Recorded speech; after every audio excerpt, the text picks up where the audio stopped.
Di resepsi estetis dan resepsi fungsional nanti dijelaskan lebih detail setelah kita diskusi. Ini kok kelihatannya sendirian ya, yang nyalain apa namanya, yang nyalain video cuma Mbak Wiwit ini, Mbak Siti Hajar Tasam. Sedikit. Kalau sinyalnya Mbak Zaratun Nikman ini nampak. Kalau kelihatannya kuotanya banyak, ya nggak apa-apa, ditampilin aja mukanya. Biar nggak sendirian. Baik, silakan Mbak Siti Hajar Zabarjat, Mbak Tasya, dan... Baik, Pak. Assalamualaikum warahmatullahi wabarakatuh. Kami dari kelompok 2 akan menjelaskan tentang resepsi atas Al-Quran. Langsung saja. Contoh-contoh yang kita jadi paham resepsi itu. Berikut contoh-contohnya. Paling tidak tadi yang mungkin nampak adalah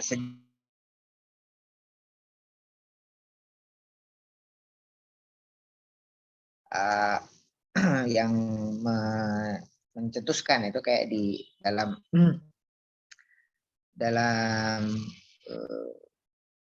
di bukunya Prof. Nur Khalis Setiawan itu dan kawan-kawan, Al-Quran kitab sastra terbesar, itu mungkin juga ada pembahasan tentang teori sejarah daripada teori resepsi ya.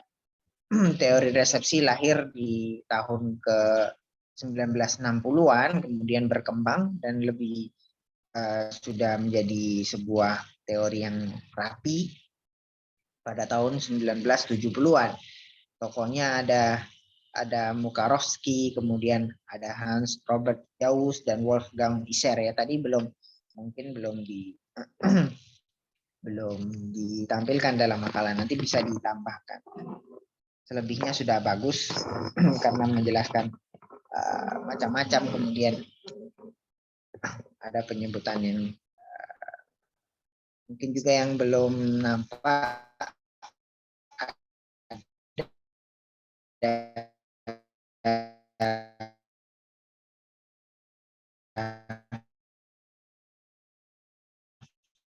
ruang lingkupnya ada Minuda, Furqan, atau tadi apa?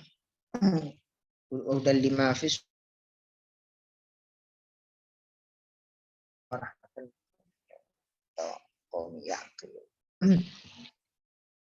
Baik, mungkin ada diskusi sebentar. Silakan Mbak.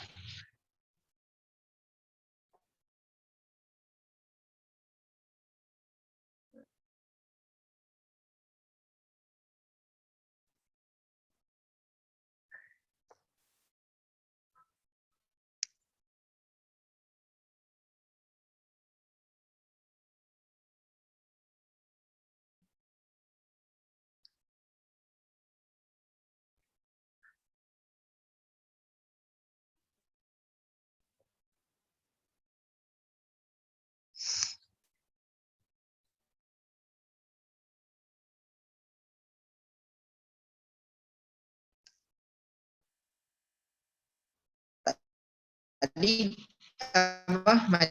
macam resepsi di sini, resepsi fungsional ya, bukan resepsi kultural ya Mbak ya. Ya Mbak Tasya, masih fungsional atau kultural?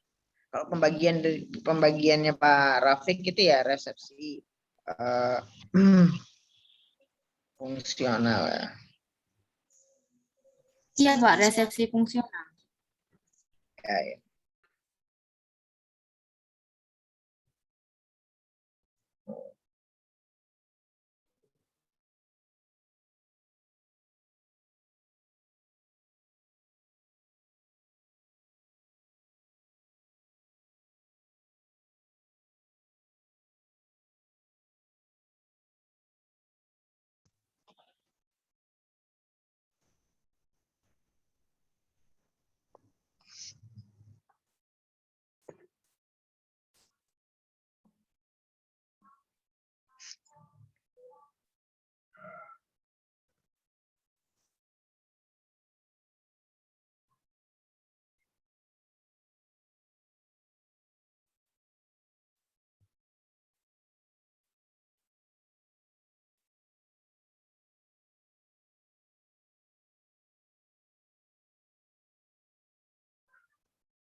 Silakan teman-teman, mungkin ada yang ditanyakan atau ada yang ingin menambahkan, dipersilahkan. Silakan Mbak, ada diskusi dulu. Jam berapa?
Baik teman-teman, jika tidak ada pertanyaan, langsung saja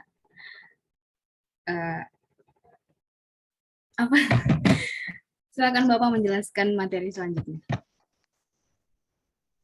Saya kok keluar masuk ini ya Pak.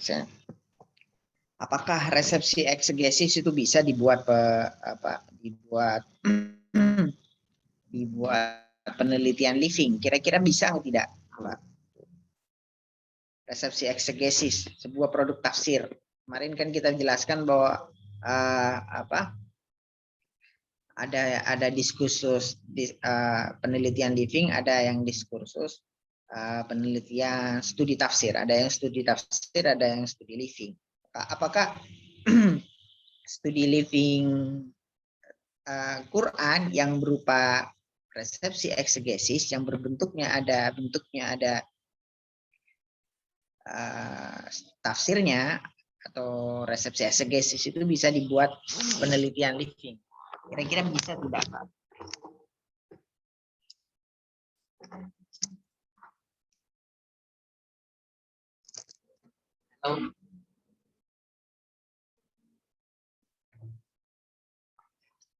Baik, saya coba nanti mungkin ada biar makin biar makin mudah-mudahan makin cerah, tidak makin bingung ketika saya bicara. Bismillahirrahmanirrahim. Teori resepsi bagus, pemaparannya tadi pemakalah karena menyebutkan contoh-contoh dan menjelaskan langkah-langkah. Daripada resepsi atau diskursus resepsi Al-Quran dalam penelitian Living Quran. Yang pertama tadi lain adalah bentuk-bentuknya yang ada, jenis-jenisnya resepsi itu ada 3, sebagaimana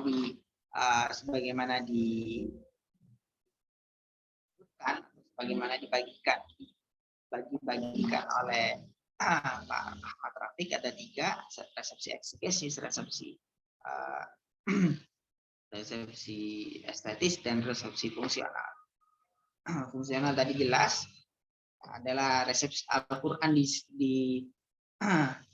diposisikan sebagai tuntunan, dibaca, ada fungsinya, kemudian fungsi-fungsi tertentu dari permasalahan-permasalahan tertentu yang kalau di Indonesia kan kebanyakan orang sering sedikit-sedikit ada acara-acara, sedikit-sedikit ada acara, ada tahlilan, ada yasinan, ada semaan.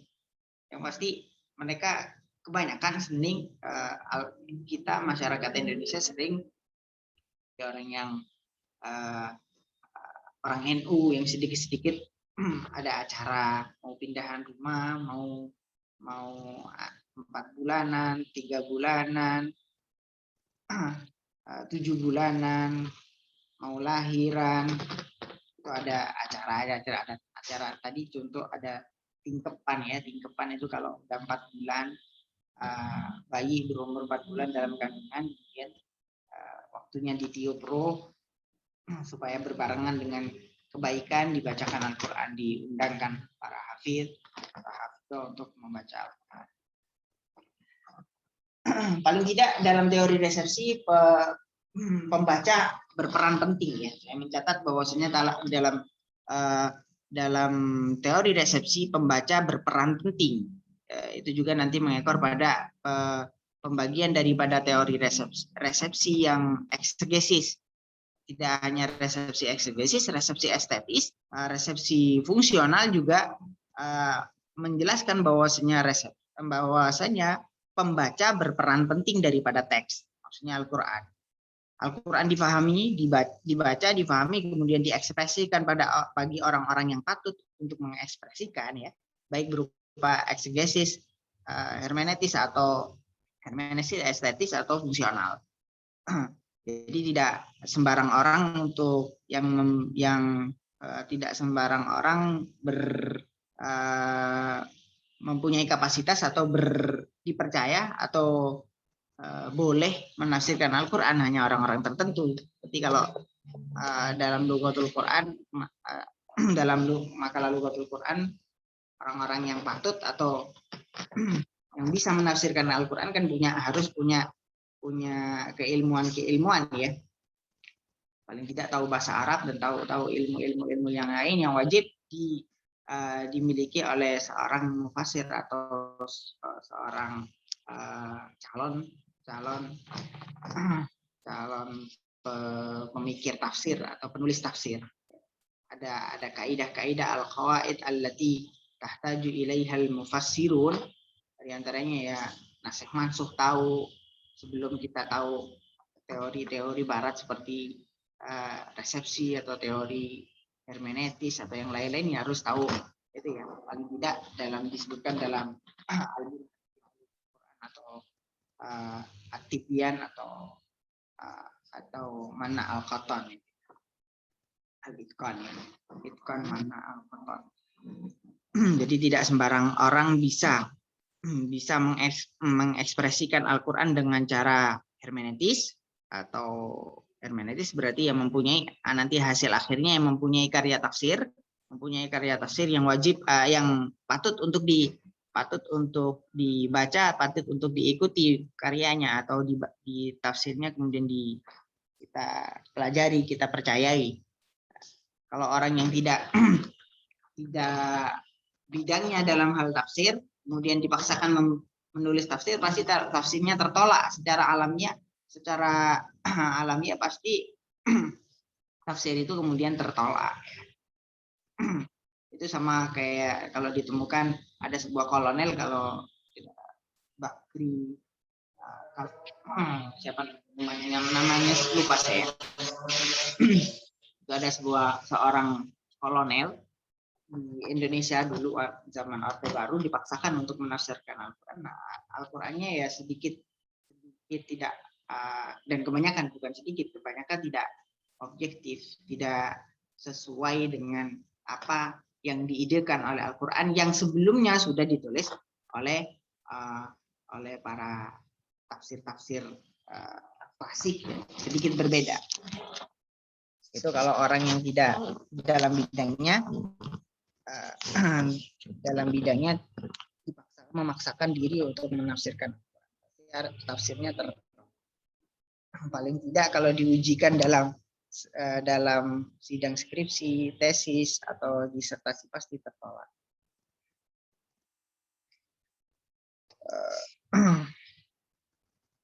Mana tadi catatan saya? Kemudian dalam ruang lingkup teori resepsi ini paling tidak Al-Quran mempunyai dua fungsi, yakni dua fungsi informatif. Fungsi informatif ya maksudnya Al-Quran berisikan info-info ya. Jelas ya kalau fungsi informatif ini ya. Al-Quran hanya sebatas dibaca, difahami sebagai dasar sebuah amalan baik itu di bidang ubudiyah, amaliyah, atau jinayah, atau sama seperti pembagian dalam fikih. Sedangkan fungsi performa, ada fungsi performatif ya, paling tidak nanti dengan cara diekspresikan dengan tiga bentuk resepsi. Karena memiliki fungsi performatif, Al-Quran mempunyai arti kemudian mendorong kita sehingga kita mempunyai performa, tidak hanya berhenti dalam pembaca, memahami, menghafal tok, tapi kemudian memiliki ide-ide sehingga kita mempunyai performa yang baik dalam mengekspresikan Al-Quran.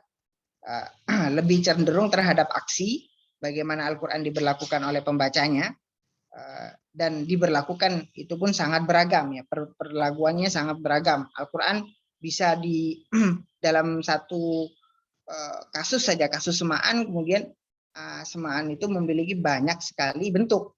Ada semaan rutinan yang mingguan, bulanan, selapanan, ada yang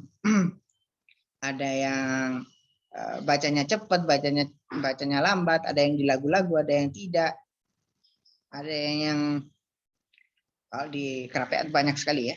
Terus dalam contoh lain ada ru'yah atau ruqyah ya. Ada khataman, ada ijazahan kalau banyak sekali bentuknya. Ada ijazahan yang fami bisyaukin, setiap pekan khatam sekali, khatam Al-Quran sekali. Ada yang ngikutin tanggal seperti kita. Kalau penghafal Quran ya seyogyanya atau sebaiknya, paling tidak terus apesnya, paling doifnya kita sebagai penghafal Quran ya sebulan sekali khatam. Kalau tidak ya kalau bisa ya lebih dari itu dengan menggunakan ayat-ayat Al-Quran. Itu bentuk-bentuk atau dua fungsi daripada Al-Quran, ada yang berfungsi informatif dan fungsi performatif ya. Terkait daripada pembaca berperan penting ada dua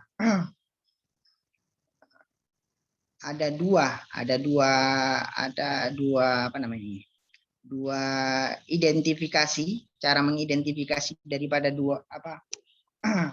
pembaca berperan penting. Selain pembaca yang harus memiliki keilmuan yang wajib dibutuhkan oleh seorang mufassir,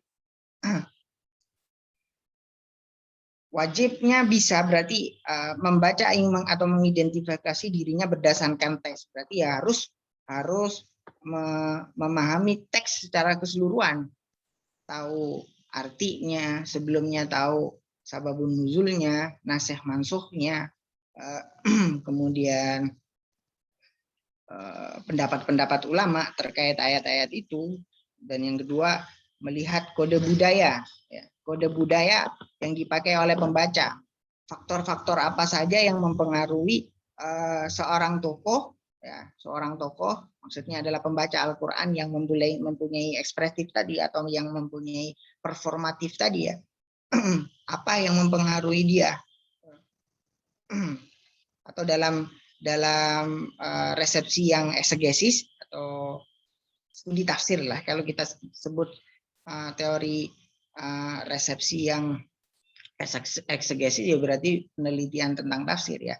Apa saja faktor yang mempengaruhi seorang mufasir dalam penulisannya. Ada apakah dipengaruhi oleh faktor politik sehingga penafsirannya tidak objektif, apakah dipengaruhi oleh faktor politik-politik yang lain, sebagian besar produk-produk tafsir Syiah, ya, dipengaruhi oleh ideologi mereka yang mengkultuskan para imam, misal seperti itu.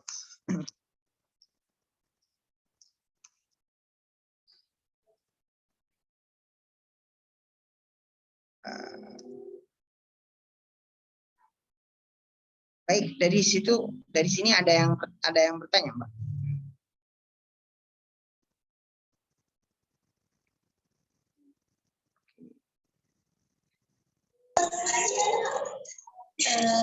Bapak, izin bertanya boleh, Pak? Boleh, silakan. Berarti sekiranya mungkin kalau mau jadi penelitian gitu, ini kan ada 3 bentuk resepsi ya, Pak. Apakah kita menggunakan 3 macam resepsinya atau bisa salah satu gitu, Pak? Bisa salah satu, Mbak, ya. Bisa salah satu, bisa salah 3-nya. 3-3-nya bisa, karena memang ada seperti tadi teori resepsi yang estetis. Kalau memang ada faktor estetisnya, dan jelas ya kalau Al-Quran pasti ada estetisnya, ya, bacaan-bacaannya yang kemudian mempunyai nilai estetis, karena tadi definisi teori resepsi yang estetis itu kan mengekspresikan karya sastra, jelas Al-Quran adalah lebih daripada karya sastra. Kemudian ketika diekspresikan dengan cara yang estetis pula, itu juga bisa dikaji dengan menggunakan teori estetis. Ada contoh-contoh yang sendiri-sendiri, misal menggunakan teori estetis. Ada disertasi teman itu yang berupa teori estetis mana ya? Teori estetis.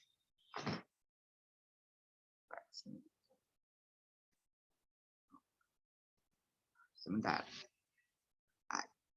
Jadi bisa 3-3-nya, bisa salah satunya, bisa estetis. Kalau paling sering menggunakan teori estetis kalau memang bermuatan estetis. Contoh teori resepsi estetis. Kalau terkait hafalan Quran, biasanya resepsi secara umum, nanti bisa ditampilkan 3-3-nya itu. Pindahan bahannya aja.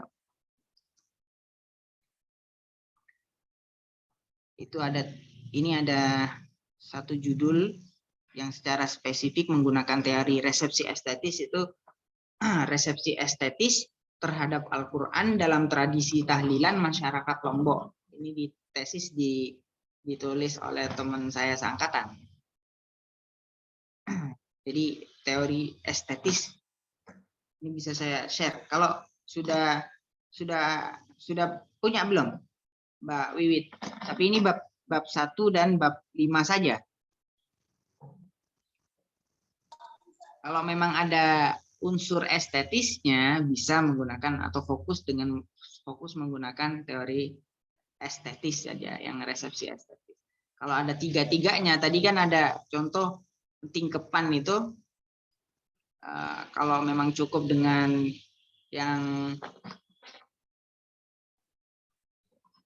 resepsi yang ketiga jadi cukup.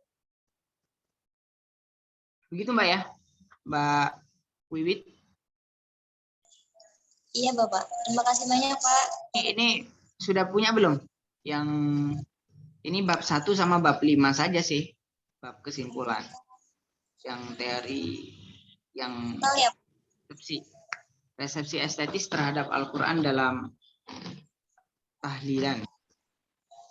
Tahlilan masyarakat Lombok. Mungkin tahlilannya saya juga belum tahu tahlilan masyarakat Lombok itu bagaimana ya. Mungkin di lagu-lagu atau di gimana tuh ritualnya. Ini dulu ditulis S1, S2 satu kelas sama saya. Kemarin ada sih Pak jurnal yang apa kayak gitu tapi bukan tahlilan, dia kayak bejampi di tradisi Lombok gitu. Bejampi. Iya, bejampi itu berarti bejampi itu kayak istilah untuk pengobatan gitu Pak. Pengobatan. Oh jampe gitu kalau di Jawa. Iya. Dunia. Tradisi Lombok jampi bahasanya. Ya, itu kayak seperti itu kan ada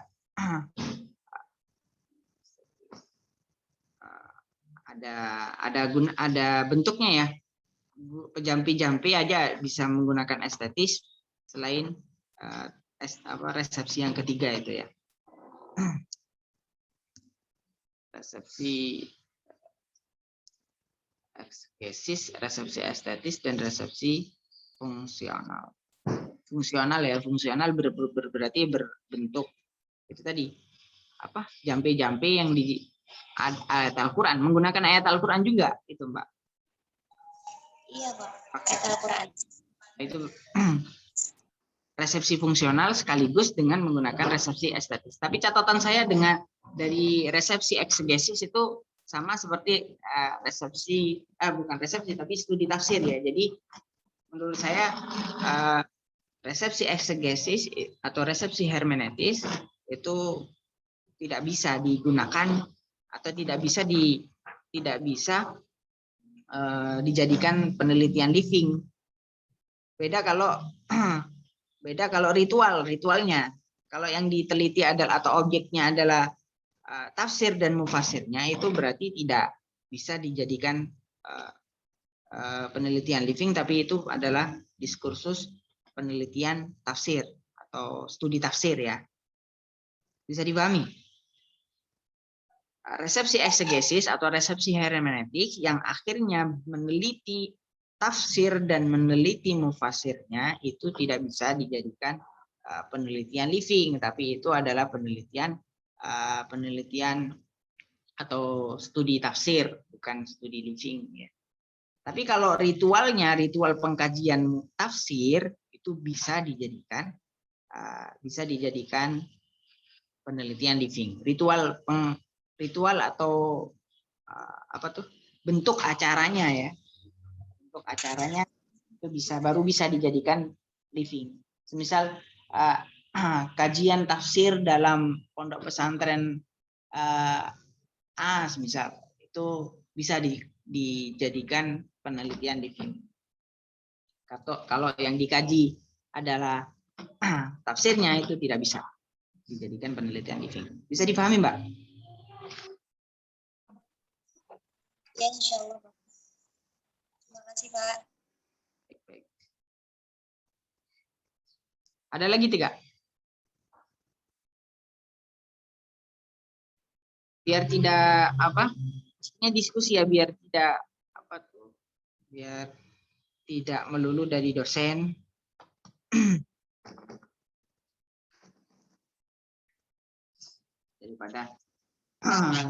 daripada dari resepsi. Saya ulang absen. Mbak Siti Nabila Nur Aufia. Sakit Pak. Sakit ya? Sakit apa? 2 kali sakit? Kurang tahu, izinnya nggak enak badan. Siti Nuraini. Sinyalnya kurang bagus jadi keluar masuk. Sofa Nurfaidah. Hadir, Pak. Suha Al-Faidiyah. Hadir, Pak. Tiara Khairi. Hadir, Pak. Husna Zakiyah. Hadir, Pak.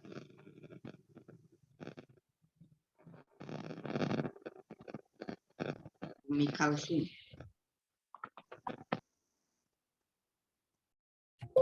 Hadir, Pak. Umi Adunia. Berdua nih. Hadir, Pak. Di kos. Iya, Pak. Terima kasih. Iya, Pak. Jakarta di Ciputat, Mbak. Ciputat. Iya. Kalau sudah semester 6 lebih itu nggak bisa di asrama ya, nggak boleh. Betul, Pak. Nggak tahu, Pak. Gimana Habibah? Habibah yang tahu, Pak. Bisa Pak, tapi kayaknya ada ketentuannya gitu. Nggak semuanya bisa. Oh, Tadi siapa? tentuannya tuh kayak gimana? Kurang tahu juga ya Pak, soalnya kadang ada yang dibolehin, kadang nggak ada. Nggak tahu juga Pak ketentuannya gimana ya. Mungkin diundi mungkin ya. Ini boleh nggak? Oke lah. Junior Rizky ya. Sakit, Pak. Kemarin juga sakit. Alerginya kambuh katanya. Apanya? Alergi. Zahratul Munawwarah. Zahra Iya Pak, hadir. hadir. Iya Pak.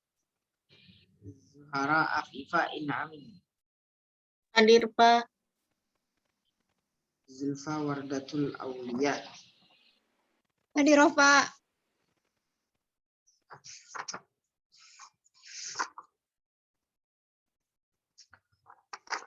Baik, yang sakit ada 2, yang mudah-mudahan segera sembuh. Alhamdulillah. Ya, ngomong-ngomong sudah punya ide atau judul penelitian nggak nih, Mbak Adi? Mbak Wiwit sudah. Ya Allah, Pak. Tema. Mbak Wiwit sudah punya tema. Masih bimbang Pak sebenarnya untuk judul. Jangan bimbang. Ditentukan saja kalau nggak direstui punya plan B, plan C gitu aja, jangan bimbang. Iya, ada opsi gitu Pak kemarin salah satu tentang resepsi Al-Quran. Oh, resepsi Al-Quran. Baiklah, nanti bisa bimbingan sama Mbak. Biasanya kalau living itu bimbingan sama Mbak Ibu Ifati ya, bukan? Iya. Iya Pak. Atau bisa sama saya, tapi mungkin belum nggak formal. Bisa nanti. Tapi kalau nanya boleh ya Pak? Boleh. Ini teman-teman sebelah juga nanya kalau tentang living, semantik. Nanti bisa kan saya arahkan kalau saya arahkan sama teman-teman yang di Jogja kan enak. Kalau living itu kebanyakan dari Jogja sebelumnya. Bukunya sumber-sumbernya dari bapak-bapak dosen di Jogja kayak Pak Prof. Mustaqim, Pak Sairan, Pak Rafiq, Pak Mansur. Kan teman-teman saya dulu waktu ke S1 ya sampai S2 sama kayak Mas Sudaria itu juga pakainya living. Kebanyakan living. Mudah-mudahan lancar tulisannya. Jangan bimbang. Iya Pak. Baik ya, cukup mungkin Mbak ya. Cukup kita laporan ya jam 8.40 kita atau 8.38. Baik. Terima kasih semuanya. Mbak Wiwit, Mbak Tasha, Mbak siapa satunya tadi? Mbak Siti Hajar Zabarjat, Pak. Mbak Zabarjat. Mana Mbak Zabarjat? Saya nggak lihat nih. Iya, Pak. Oke, baru nampak. Terima kasih Mbak Mbak Siti Hajar, Mbak Tasha, Mbak Wiwit Nurfaida. Sama-sama, Pak. Masih juga, Bapak. Lagi, baik, kita ketemu lagi minggu depan. Semoga sehat semua. Wa'alaikumsalam warahmatullahi wabarakatuh.